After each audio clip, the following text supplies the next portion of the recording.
Action. Action.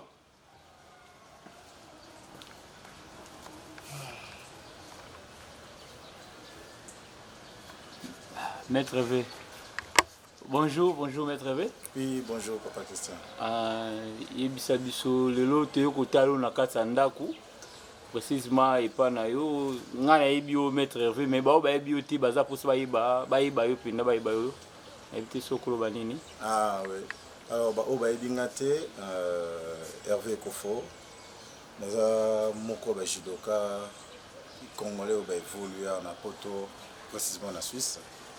Et puis voilà, donc là on a un cadre de vacances pour mon appel Wandeko, l'équipe bien. Voilà.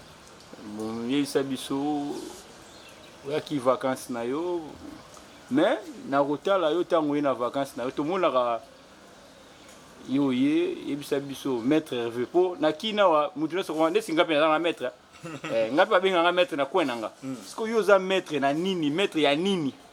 Ah, na judoka. Voilà, maître judoka. Quantième dan? Première dan, tranquillement. Ouais. Maître Hervé, mais quand on biso no lisolo ya judo na yo? Judo nanga. Alors, na bandi judo na kina, na bandi judo na Kitambo. Na sali judo depuis 99. Na Kitambo ti esangi peke na Kepoto na continuer judo kuna. Donc là-bas, on a salé beaucoup de compétitions. La Ligue nationale A, on a été en Suisse, la Ligue suisse. Donc la Ligue A, là. Maintenant, tranquillement, je peux oser dire que nous avons une retraite sportive. Retraite sportive, tu en as tout comprendre, tout comprendre. Oui, c'est bien aussi. Tout le monde, ebele babiso to ba master ba ndeko ba maître lokola yo judoka peta solitaire catcher boxer mais yo au moins na koya na yo na ki to moni ona ba judoka beta no biso mamne le kaki ona to moni ba tozo bunda ezaki nini beta solution. Alors moni on a constaté na ki na ba compétition que na ezate. La compétition c'est la même chose. Donc les judokas s'entraînent, mais il manque de compétition pour mesurer, même pour mesurer en fait le travail au salle. Et tout ça, on va dire que le gars a eu l'occasion pour mon ami, qu'est-ce que je vais faire? Alors, on a organisé quand même un master, on a organisé ensemble tournoi et permettre à faire que nous va se retrouver dans le sport. Donc, il y a un monde qui va tourner à Kitambo. Ça permet aussi de réunir tout le monde. Beaucoup de gens vont sauter peut-être, mais au moins, tant que nous se retrouver dans la tatami, comme on a passion, les hôpitaux, ça arme. Donc, et ça s'était bien passé en fait, c'était bien passé. Bon, ngana salaki wana, mamsu peut-être bazaki té tout ça mais les ça s'est bien passé. Si c'est biso sikoyo. Motivation no penza. Oye mbongo na yo olopesa tom susu oncle Pichen pour être peut-être les solos oncle Moubo Pichen hein. Ah oui. Olopesa oncle Pichen, to pesa ndoko no seda, to pesa bokiro no moko boye hein la bossa di tata mwasi nani mamaleki nani maleki Janina olopesa maleki Janina matelo mais oye nango zimbongo no en tout cas bon na bombi na olobati mais na kata enveloppe paranga na monaki na yebaki mais en tout cas obiki na tanga ba feti enveloppe wana pena osalaki bango bien yebisanga c'était quoi au juste? Non mais il y a des façons où il y a pour encourager, il y a pour récompenser quand même l'effort sportif. Oui, judo, il y a pour moi des professionnalités. Parce qu'il n'y a pas beaucoup de gens qui gagnent de l'argent dans le judo. Les jeunes, tant ils se sont entraînés pour participer. Ils ont combattu. Il y a un minimum d'encouragement. yango ça que basala ba redoubler encore l'effort la prochaine fois ba bunda les sous bien correctement yango na c'est toujours important dans la compétition de mettre un petit quelque chose pour encourager les jeunes à l'effort basal parce que spectacle ceux qui on dit on peut mettre des tatamis pour un tournoi on peut mettre des tatamis s'il n'y a pas de judoka il n'y aura pas de tournoi donc il y a récompense na bango et remerciement na bango il y a un mingité mais au moins ouais 5 efforts na e à zone quand même quelque chose et compenser au moins le transport na e non moi colia na eso peut-être tant ça bomaki na bino peut-être à ndolo ka bon on même peut-être moi na na ma désulté donc tout ça il faut tenir il faut pour tala aussi ce que ebisanga obiki actuellement mikolo na kini koreni namonaki baza ba judoka ya kitambo po tomona babitumba ya kitambo bandal maître Hervé mais yo osangisi bango na tatami moko pe babundi na kini tomona ba combat judo ezaka la station esili bitumba mais ayo bitumba bundami te muta azwi ceinture na ye anzo enveloppe na ye ake calme yebisa biso eloko nini mpenza emotive opena na eloko wana esali ke no pe orecipe osangisa bango nyonso tu. Il y a toujours une chose comme on dit, ata batu barando ba conflit na bango mususu. Tout ça na tête que ba passionné de sport na bango. Et là ils ont souvent ba judoka, ils agissent ba se trouver na cadre moko bien organisé. OK, bango ba yaka kosala, musala na bango, ba yaka ba bundi. Et na tournoi na to profitaki vraiment pour réunir les clubs, on envoie des invitations à tous les clubs, partout, à tout le monde. C'est qui le judoka Baoutaï Missou Baoutaï Matete, le judoka Bandal Bazalaki, donc le judoka Yangali Bazalaki, donc Baoutaki de partout. Il n'y avait pas que les judokas qui tambo. Mais on y a qui pour un bon modèle, pour la passion là-bas. Donc nous sommes passionnés. Aussi peu bateau bazar va pensionner un journal de passionné deux autres non passionnés à catastrophe pour ça obiso lingane ngwa moi les soto doka passionné siko maman na maloué ka tuna yango passion bango ba passion na jidoté aza mudlongo aza na bolingo ya jido passion yango wana aza bolingo ya jido siko ibise so maître Hervé co-organiser compétition na kini c'est pas facile les moyens oui bon nous va pro, vous avez toujours les moyens, mais les conditions, comment ça s'est passé? Qu'est-ce que ma bénini au côté nango, pas signé au côté nango, mais comment tu as réussi ton pari? Alors, on a quand même réussi à faire, malgré la difficulté. Il y avait j'aime pas qu'on crache un peu sur les autorités, la fédération, parce qu'ils font de leur mieux. Hein. Pour fédérer malheureusement en fait quand les jeunes on propose des idées pour réunir des jeunes et ils se retrouvent encore malheureusement à trouver ils arrivent encore à trouver des moyens de se faire l'argent sur votre tête, c'est un peu dommage. C'est pas grave, comme on dit la fédération ils ont des tatamis, nous l'ont fait louer alors qu'on les a tournoi vraiment pour réunir les jeunes. Ils ont réussi quand même à nous faire louer. Donc, on a été donc tatami les a placés dans automobile rouge, vert. Il y a tapé au place où on était obligé de payer. J'ai essayé de discuter pour faire comprendre que pour l'encadrement des jeunes, qu'on fait des choses comme ça pour nous réunir les jeunes dans la communion. Mais il fallait quand même passer à la caisse. C'est pas grave, c'est arrivé.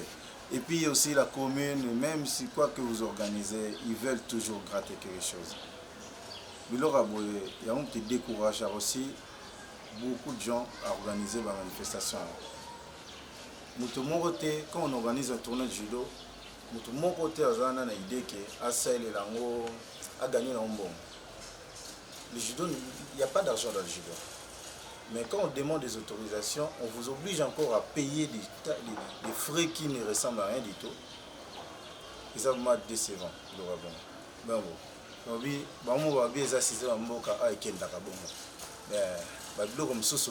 Tout change. Si on veut aller en avant, il faut tout appeler maman B. tout le monde et comme norme était. C'est bon, tout le monde est malade. Mettre vivre c'est non. Ba difficulté au côté na ngona organisation na yo na ba avantage na yo na estengolo zanini pour tout chiter.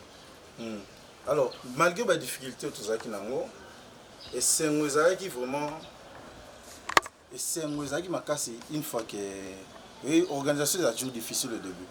Vous évitez comment ça va se passer, vous savez pas si tout voilà, sauf que le judoka va répondre présent parce que les obligations étaient on donne des invitations et vous attendez que les judokas viennent. Mais les judokas ont répondu présent. Ils sont venus de partout. Ils sont venus. Ils ont tout révélé. Déjà, le premier toujours, pour avoir ça, peser, inscription, nous avons tête. À Keti Kitambo, un jour, pour nous peser. À Yeli sous encore week-end, on a sous pour Abunda. Et final, encore le lendemain, ils ont sous. Donc, va et vient à Iwana. Donc, on attend au monde bon, au monde passion. Les jeunes vont se donner parce qu'il y a une compétition. Pour pratiquer art na bango. On peut qu'être content, on peut qu'être heureux. Mais les gens ont graveté. Ça s'est très bien passé. Et c'est mon ami qui a déroulement en compétition l'équipe bien. Il y avait des enfants qui ont combattu. Et tout s'est très bien passé. Donc, on peut que se réjouir. Bon, maître V, m'invité pour la biso pena, pour la biso. Tout le monde tout qui n'a pas tout le monde combat sur l'équipe malamu, ba médaille pesami, ba coupe pesami, malgré tout geste et barrières, mais on l'espère que vous a pro. On l'espère que vous a pro, vous a mutapo auto si l'état. Pour ceux qui sont dans le stade de Marty, na biso ngala za na combat judo, souci ba judo ka population to ngato kuta la carte donc te bité mais toi ça s'est bien passé, tu as organisé tout le monde, ne la porte. Les gens avant d'entrer, nakati ya salwana, port ya Mars, masque, Mars obligatoire, thermosaki donc il y a ça biso ba machine surtout wana yaka qui prend na yo ko ozu qui poto yena on a kin. T'es pas de question.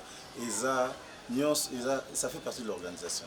Quand on organise quelque chose, on doit mettre du professionnalisme dans ce qu'on fait. On ne peut pas organiser facilement au ghetto. Il y a des choses à respecter. Il y a des normes, mais normes de sécurité à prendre, des normes sanitaires à respecter pour l'organisation. Et l'autorité ont exigé les mesures qu'on devait prendre. On a pris. On a respecté ce qu'ils nous ont demandé. Au moins, ça s'est bien passé. Donc on était obligé de faire. Donc on a fait, on s'est plié. Et puis, aussi, une chose, judoka, jeune, comment un petit peu victimisé pour avoir mangé les caras. Il y a une réputation, et tout ça. Les sportifs, les judoka, il y a mal vu. On veut maintenant changer ça. Pour redonner une image positive, il y a judo. Donc, tout le monde a la confiance avec le judoka. Parce que les jeunes, les sportifs, ils s'entraînent. Les jeunes vont s'entraîner et il n'y a pas de compétition. Les jeunes s'entraînent tous les jours, il n'y a pas de compétition, il n'a pas où aller mesurer en fait son. Mesurer l'évolution. Vous voulez qu'il en fasse quoi? Bon, il y a eu ça biso. Bon, si tout le monde presque tout le monde qui est na souka ya maso na biso alelo. Mettre V avec une akin à sali biloko nini surtout l'équipe malamu mais to bengango parti donc tu tiens entre parenthèses. Et puis c'est ce qu'on on coûte Kinshasa ndengini. Kinshasa est bien mais difficile. Il y a difficile. Dans le sens difficile, dans le monde les jeunes vont souffrir. Les jeunes beaucoup sont en train de galérer. Et la vie est trop chère. La vie est trop chère pour eux. Pour moi, c'est que les sportifs, nous n'en parlons pas. Mais bon, il y a un système en moque. On fait avec. Mais il y a beaucoup de choses à changer dans ce pays. Malheureusement, quand on discute avec des gens qui sont dans la poste, qu'ils auraient pu faire des choses, ils n'ont pas l'air d'être au courant que oh bah on a tous les jours devant chez eux, c'est pas normal. Oh nous on a devant chez eux, c'est pas normal.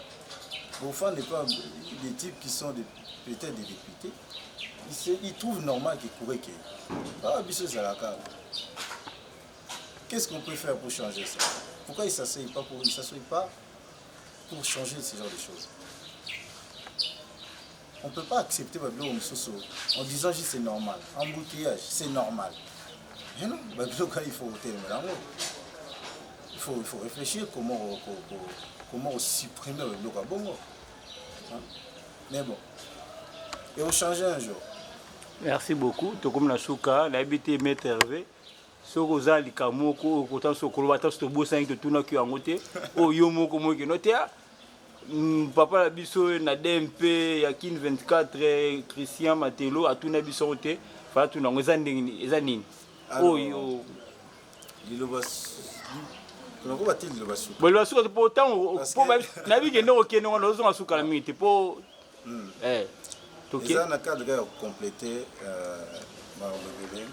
moni sport hein nek judo on au mélanger na malobate na ba sport parce que il faut pour s'arrêter na oyo yebi na ko beta ba sport parce que je connais pas mais l'organisation de l'Union se zaka de la même façon. Les judokas, c'est la compétition. S'ils s'entraînent, ils n'ont pas de compétition, comment Olympique niveau, élever le niveau judo là-bas?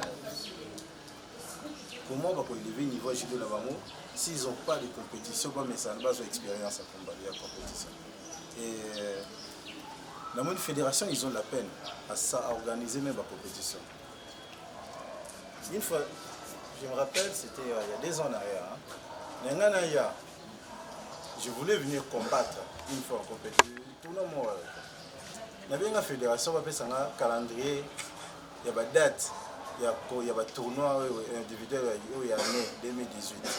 Ils n'étaient pas capables de me donner une seule date. C'est dommage. Donc, mais bon, il y a une gravité pour faire les choses changeront peut-être dans l'avenir. Mais pour que ça change, il faut. Oui, Mouto et Bateau, critiquer dans Mouto. Ils sont peut-être pas au courant des choses, comment ça se passe à l'extérieur.